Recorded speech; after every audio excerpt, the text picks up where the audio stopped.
Brothers and fathers, listen now to my defense. When they heard him address them in Aramaic, they became even more quiet.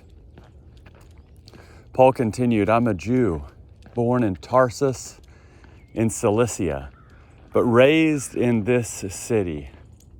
Under Gamaliel's instruction, I was trained in the strict interpretation of our ancestral law.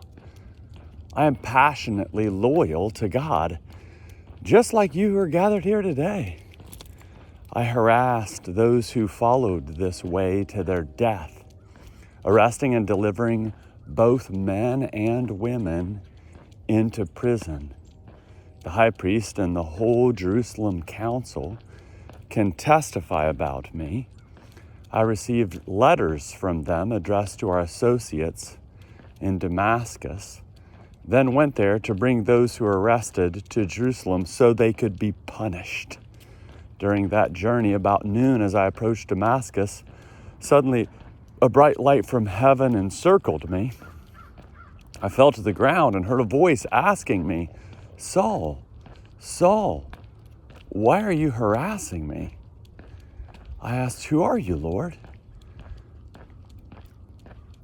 I am Jesus the Nazarene, whom you're harassing, he replied. My traveling companions saw the light, but they didn't hear the voice of the one who spoke to me. I asked, what should I do, Lord? Get up, the Lord replied, and go into Damascus. There you'll be told everything you have been appointed to do. I couldn't see because of the brightness of that light, so my companions led me by the hand into Damascus. There was a certain man named Ananias. According to the standards of the law, he was a pious man who enjoyed the respect of all the Jews living there. He came and stood beside me. Brother Saul, receive your sight, he said. Instantly, I regained my sight and I could see him. He said, the God of our ancestors has selected you to know his will, to see the righteous one and to hear his voice. You will be his witness to everyone concerning what you have seen.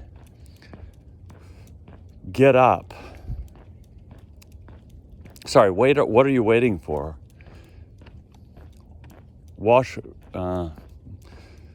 You will be his witness to everyone concerning what you have seen. What are you waiting for? Get up, be baptized, and wash away your sins as you call on his name.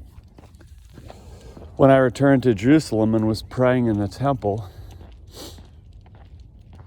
I had a visionary experience. I saw the Lord speaking to me. Hurry, he said, leave Jerusalem at once because they won't accept your testimony about me. I responded, Lord, these people know I used to go from one synagogue to the next, arresting and delivering both men and women into prison. When Stephen, your witness, was being killed, I stood there giving my approval, even watching the clothes that belonged to those who were killing him.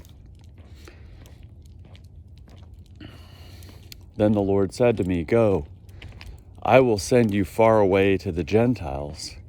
The crowd listened to Paul until he said this. Then they shouted, away with this man. He's not fit to live. As they were screaming, throwing off their garments and flinging dust into the air, the commander directed that Paul be taken into the military headquarters. He ordered that Paul be questioned under the whip so that he could find out why they were shouting at him like this.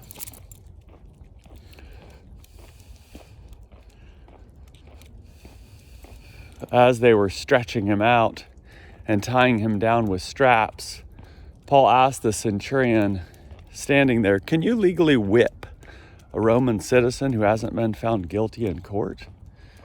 When the centurion heard this, he went to the commander and reported. He said, what are you about to do? This man is a Roman citizen.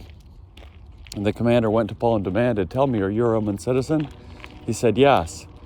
The commander replied, "It cost me a lot of money to buy my citizenship." Paul replied, "I'm a citizen by birth."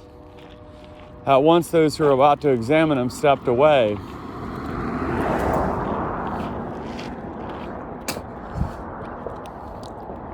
At once those who were about to examine him stepped away. The commander was alarmed when he realized that he had bound a Roman citizen. The commander still wanted to know the truth about why Paul was being accused by the Jews. Therefore, the next day he ordered the chief priests and the entire Jerusalem council to assemble. Then he took Paul out of prison and had him stand before them. Paul stared at the council and said, "Brothers, I have lived my life with an altogether clear conscience right up to this very day." The high priest Ananias ordered those standing beside Paul to strike him in the mouth. Paul replied, Then Paul said to him, "God is about to strike you, you whitewashed wall. You sit and judge me according to the law, yet disobey the law by ordering that I be struck."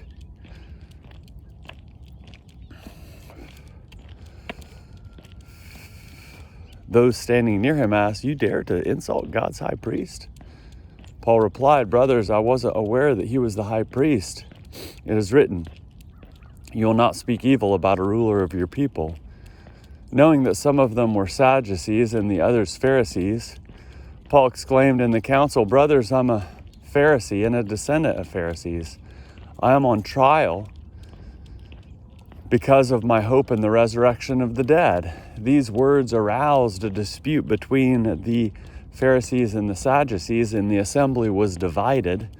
This is because Sadducees say there's no resurrection, angel, or spirit, but Pharisees affirm them all. Council members were shouting loudly. Some Pharisees who were legal experts stood up and insisted forcefully, "We find nothing wrong with this man. What if a spirit or angel has spoken to him?" The dispute became so heated that the commander feared they might tear Paul to pieces. He ordered soldiers to go down and remove him by force from their midst. Then they took him back to the military headquarters. The following night, the Lord stood near Paul and said, "Be encouraged. Just as you have testified about me in Jerusalem, so too you must testify in Rome." The next morning, some Jewish leaders formulated a plot and solemnly promised that they wouldn't eat or drink until they had killed Paul. More than 40 of them were involved in the conspiracy. They went to the Jewish chief priests and elders and said, "We have solemnly promised to eat nothing until we have killed Paul. You and the council must explain to the commander that you need Paul brought down to you. Pretend that you want to examine his case more closely. We are prepared to kill him before he arrives."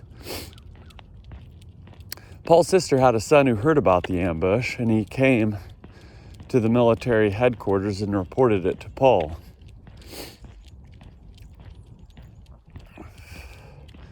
Paul called for one of the centurions and said, "Take this young man to the commander because he has something to report to him." He took him to the commander and said, "The prisoner Paul asked that I bring this young man to you. He has something to tell you." The commander took him by the hand and withdrew to a place where they could speak privately. He said, "What do you have to report to me?"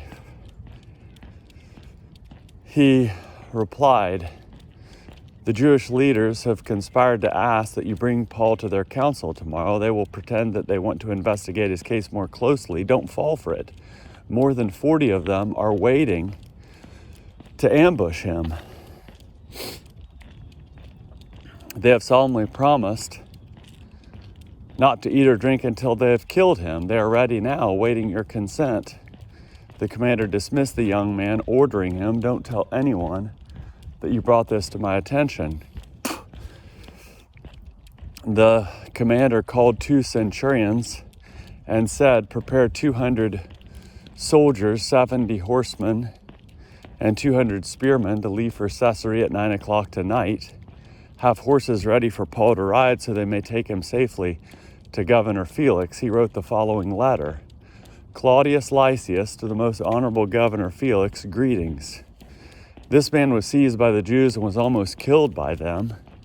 I was nearby with a unit of soldiers and I rescued him when I discovered that he was a Roman citizen.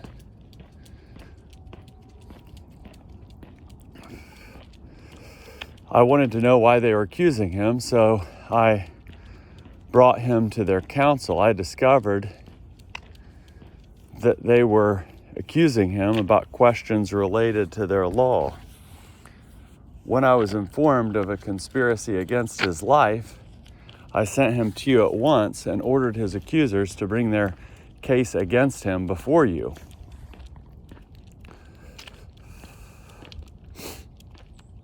Following their orders, the soldiers took Paul during the night and brought him to Antipatris. The following day, they let the horsemen continue on with Paul while they returned to the military headquarters in Jerusalem. The horsemen entered Caesarea, delivered the letter to the governor, and brought Paul before him.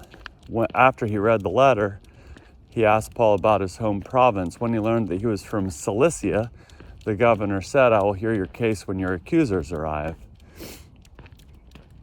And then he ordered that Paul be kept in custody in Herod's palace. 5 days later, the high priest Ananias came down with some elders and a lawyer named Tertullus. They pressed charges against Paul before the governor. After the governor summoned Paul, Tertullus began to make his case against him. He declared, under your leadership, we have experienced substantial peace, and your administration has brought reforms to our nation, always and everywhere. Most honorable Felix, we acknowledge this with deep gratitude. I don't want to take up too much of your time, so I ask that you listen with your usual courtesy to our brief statement of the facts. We have found this man to be a troublemaker who stirs up riots among all the Jews throughout the empire. He's a ringleader of the Nazarene faction and even tried to defile the temple.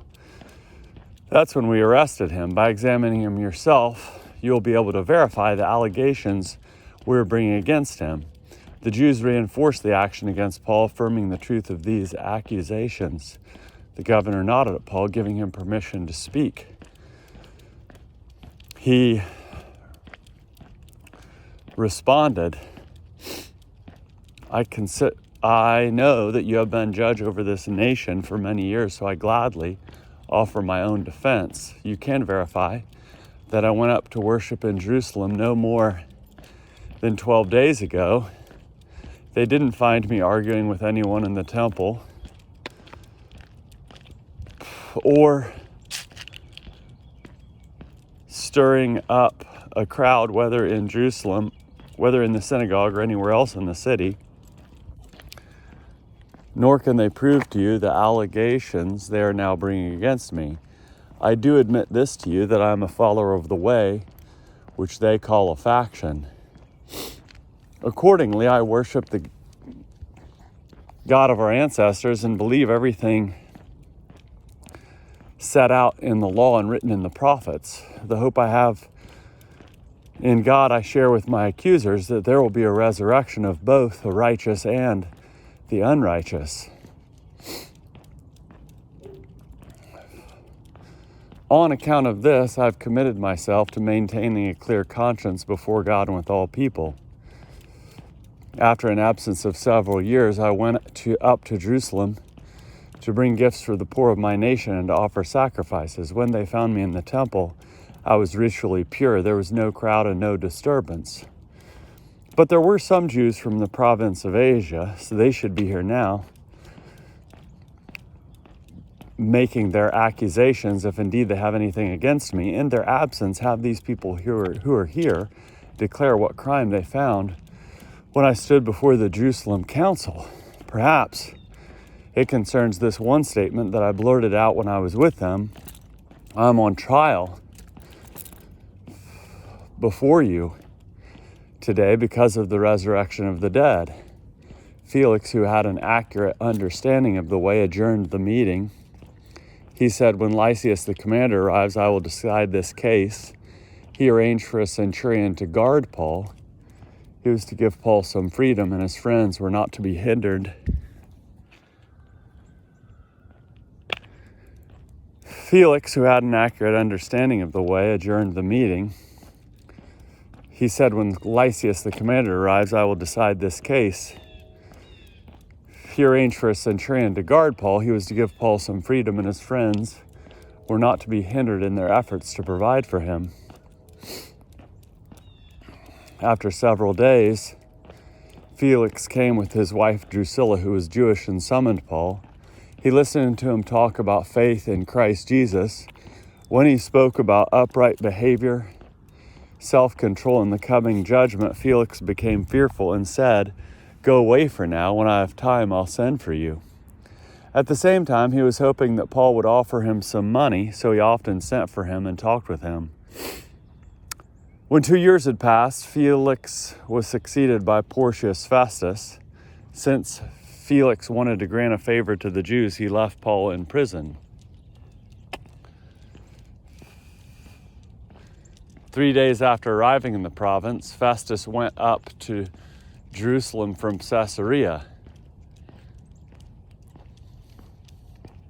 The chief priests and Jewish leaders presented their case against Paul, appealing to him. They asked as a favor from Festus that he summon Paul to Jerusalem. They were planning to ambush and kill him along the way. But Felix responded by keeping Paul in Caesarea, since he was going to return there very soon himself. He said, some of your people can come down with me. Some of your people can come down with me, he said. If he has done anything wrong, they can bring charges against him. He stayed with them for no more than 8 or 10 days, then returned to Caesarea, then went down to Caesarea. The next day, he took his seat in the court and ordered that Paul be brought in. When he arrived, many Jews who had come down from Jerusalem surrounded him. They brought serious charges against him, but they couldn't prove them. In his own defense, Paul said, I've done nothing against the Jewish law, against the temple, or against Caesar. Festus, wanting to put the Jews in his debt, asked Paul, are you willing to go up to Jerusalem to stand trial before me there concerning these things? Paul replied, I'm standing before Caesar's court. I ought to be tried here. I have done nothing against the Jews, as you well know. If I'm guilty and have done something that deserves death, then I won't try to avoid death. But if there's nothing to their accusations against me, no one has the authority to hand me over to them. I appeal to Caesar. After Festus conferred with his advisors, he responded, you have appealed to Caesar you will go. After several days had passed, King Agrippa and Bernice arrived in Caesarea to welcome Festus. Since they were staying there for many days, Festus discussed the case against Paul with the king. He said, there's a man whom Felix left in prison. When I was in Jerusalem, the Jewish chief priests and elders brought charges against him and requested a guilty verdict in his case. I told them it is contrary to Roman practice to hand someone over before they have faced their accusers and had opportunity to offer against a defense against the charges. When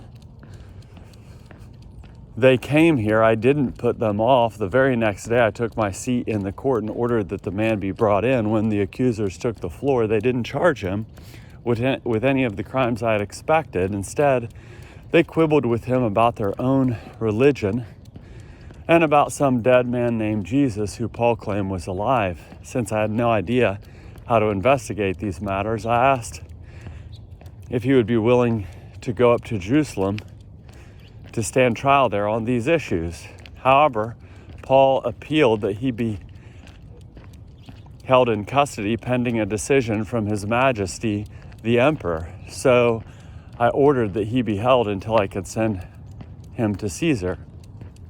Agrippa said to Festus, "I want to hear the man myself." "Tomorrow," Festus replied, "you will hear him." The next day,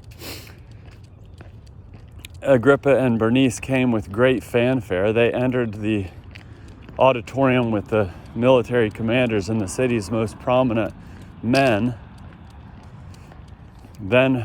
Festus then ordered that Paul be brought in. Festus said, "King Agrippa and everyone present with us, you see this man. You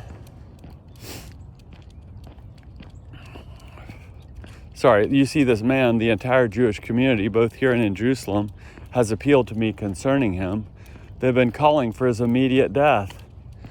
I've found that he has done nothing deserving of death. When he appealed to His Majesty, I decided to send him to Rome. I have nothing definite to write to our Lord Emperor. Therefore, I have brought him before all of you, and especially before you, King Agrippa, so that after this investigation, I might have something definite to write. After all, it would be foolish to send a prisoner without specifying the charges against him." Agrippa said to Paul, "You may speak for yourself." Agrippa said to Paul, "You may speak for yourself."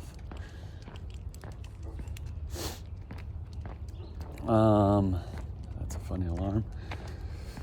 So Paul gestured with his hand and began his defense. "King Agrippa, I consider myself especially fortunate that I stand before you today as I offer my defense against the charges against all the accusations the Jews have brought against me. This is because you understand well all the Jewish customs and controversies. Therefore, I ask you that you listen to me patiently. Every Jew knows the way of life I followed from my youth, because from the beginning I was among my people and in Jerusalem. They have known me for a long time. If they wanted to, they could testify that I followed the way of life set out by the most exacting group of our religion. I am a Pharisee.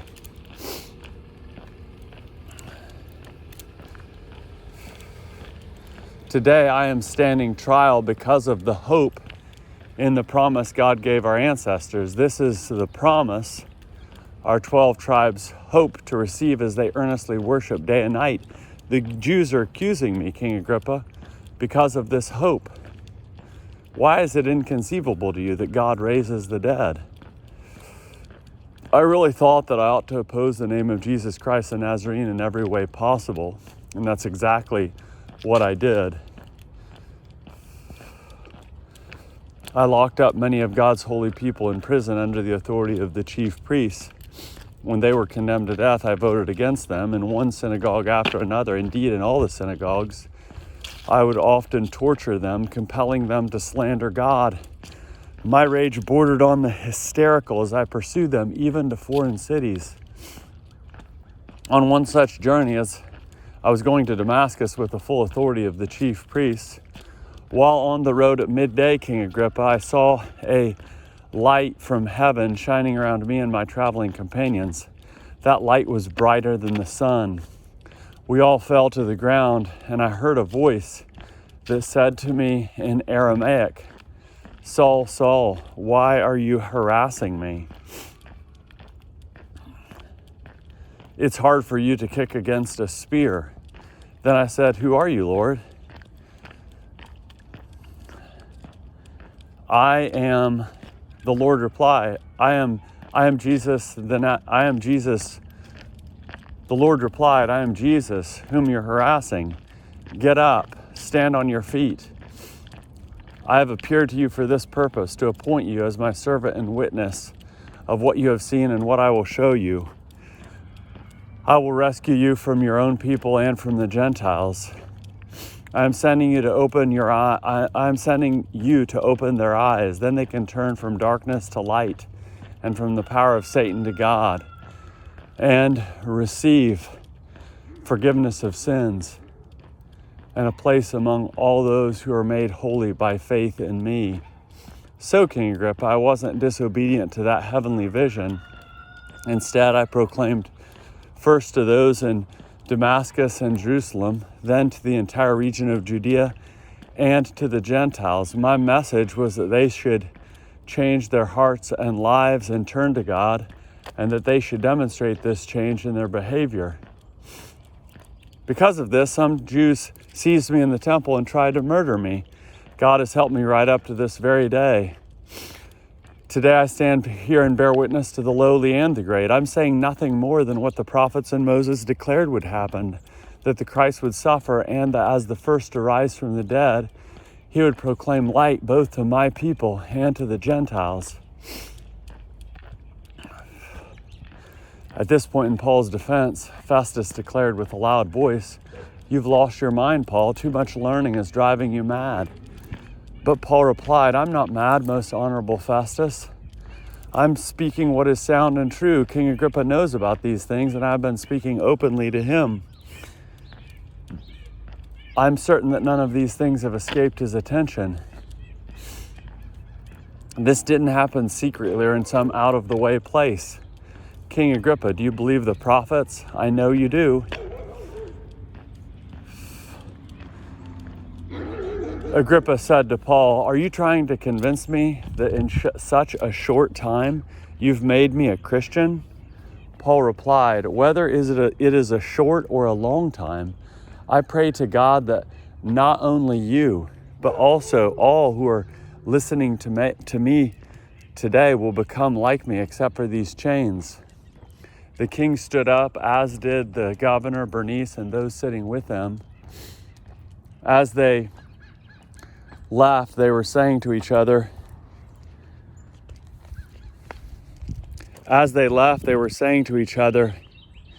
"This man is doing nothing that deserves death or imprisonment." Agrippa said to Festus, "This man could have been released if he hadn't appealed to Caesar." When it was determined that we were to sail to Italy, Paul and some other prisoners were placed in the custody of a centurion named Julius of the imperial company. We boarded a ship from Adramyttium that was about to sail for ports along the coast of the province of Asia. So we put out to sea. Aristarchus, a Macedonian from Thessalonica, came with us. The next day we landed in Sidon. Julius treated Paul kindly and permitted him to go to some friends so they could take care of him. From there we sailed off. We passed Cyprus, using the island to shelter us from the headwinds. We sailed across the open sea off the coast of Cilicia and Pamphylia and landed in Myra and Lycia. There the centurion found an Alexandrian ship headed for Italy and put us on board. After many days of slow and difficult sailing, we arrived off the coast of Cnidus. The wind wouldn't allow us to go farther, so we sailed under the shelter of Crete off Salmone. We sailed along the coast only with difficulty until we came to a place called Good Harbors near the city of Lycia. Much time had been lost and the voyage was now dangerous since the day of reconciliation had already passed. Paul warned them, "Men, I see that our voyage will suffer damage and great loss, not only for the cargo and ship, but also for our lives." But the centurion was persuaded more by the ship's pilot and captain. "Men, I can see that our voyage will suffer damage and great loss, not only for the cargo and ship, but also for our lives." But the centurion was persuaded more by the ship's pilot and captain than by Paul's advice. Since the harbor was unsuitable for spending the winter, the majority supported a plan to put out to sea from there. They thought they might reach Phoenix and Crete and spend the winter in its harbor, which faced southwest and northwest. When a gentle south wind began to blow, they thought they could carry out their plan. So they pulled up anchor and sailed closely along the coast of Crete. Before long, a hurricane strength wind known as a northeaster swept down from Crete. The ship was caught in the storm and couldn't be turned into the wind. So we gave into it and it carried us along. After sailing under the shelter of an island called Cauda, we were able to control the lifeboat only with difficulty.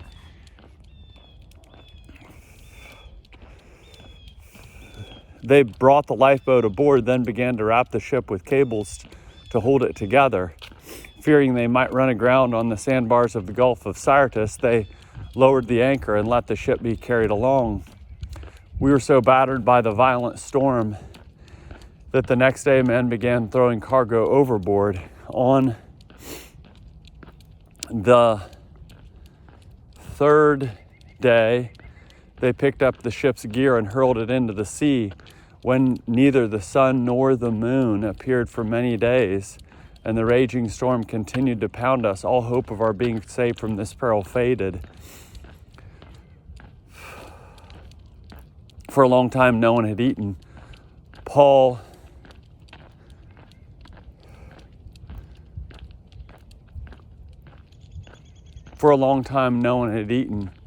stood up among them and said, "Men, you should have complied with my instructions not to sail from Crete.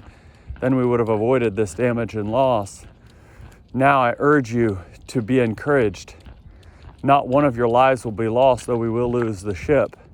Last night an angel from the God to whom I worship and whom I belong and whom I worship came and stood beside me. The angel said, 'Don't be afraid, Paul. You must stand before Caesar.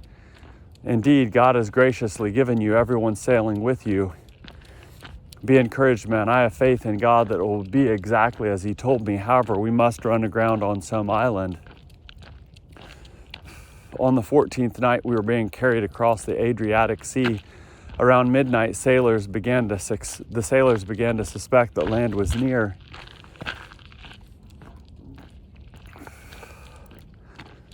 They dropped a weighted line to take soundings and found the water to be about 120 feet deep. After proceeding a little farther, we took soundings again and found the water to be about 90 feet deep. Afraid that we might run aground somewhere on the rocks, they hurled out 4 anchors from the stern and began to pray for daylight.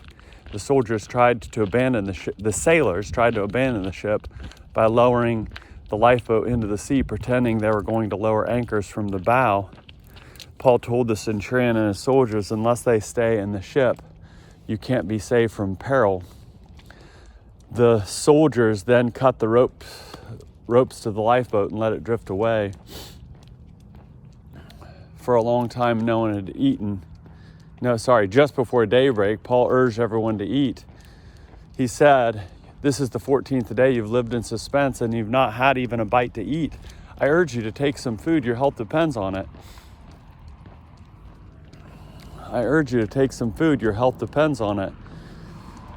None of you will lose a single hair from his head.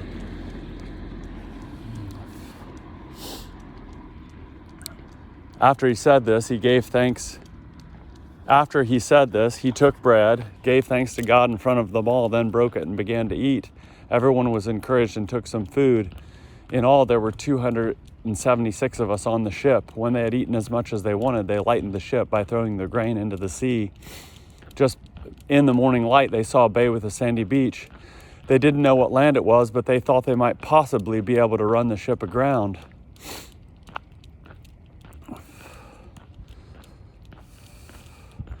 They cut the anchors loose and left them in the sea. At the same time, they untied the ropes that ran back to the rudders. They raised the foresail to catch the wind and made for the beach, but they struck a sandbar and the ship ran aground.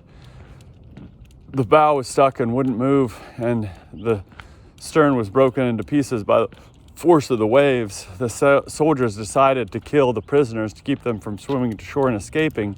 However, the centurion wanted to save Paul, so he stopped them from carrying out their plan. He ordered those who could swim to jump overboard first and head for land. He ordered the rest to grab hold of planks or debris from the ship. In this way, everyone reached land safely. After reaching land safely, we learned that the island was called Malta.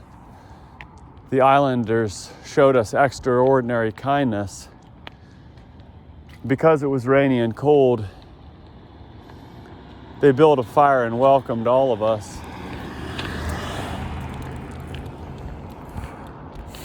Paul gathered a bunch of dry sticks and put them on the fire. As he did, a poisonous snake, driven out by the heat, latched onto his hand. When the islanders saw the snake hanging from his hand, they said to each other, "This man must be a murderer.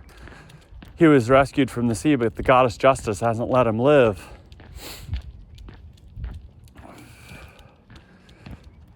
Paul shook the snake into the fire and suffered no harm. They expected him to swell up with fever, suddenly drop dead. After waiting for a long time and seeing nothing unusual happen to him, they changed their minds and began to claim that he was a god. Publius, this island's most prominent person, owned a large estate in that area.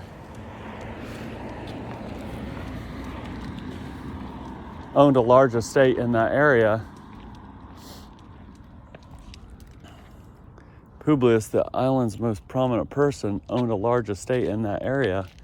He welcomed us warmly into his home as his guests for 3 days. Publius' father was bedridden, sick with a fever and dysentery. Paul went to see him and prayed. He placed his hand on him and healed him. Once this happened, the rest of the sick on the island came to him and were healed. They honored us in many ways.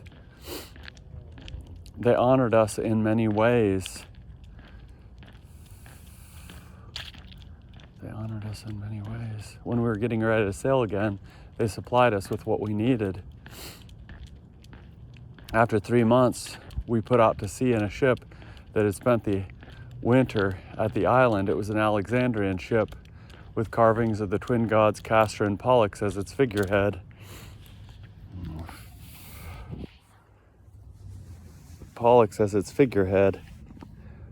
Ooh, that's better. We landed in Syracuse, where we stayed 3 days. From there, we sailed to Rhegium. After 1 day, a south wind came up, and we arrived on the second day in Puteoli. There, we found brothers and sisters who urged us to stay with them for a week. In this way, we came to Rome.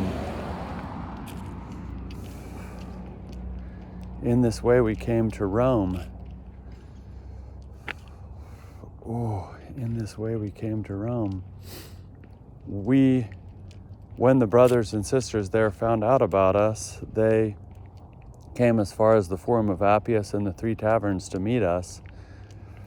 When Paul saw them, he gave thanks to God and was encouraged. When we entered Rome, Paul was permitted to live by himself with a soldier guarding him. 3 days later, Paul called the Jewish leaders together. When they gathered, he said, "Brothers, although I've done nothing against our people or the customs of our ancestors, I'm a prisoner from Jerusalem. They handed me over to the Romans who intended to release me after they found me.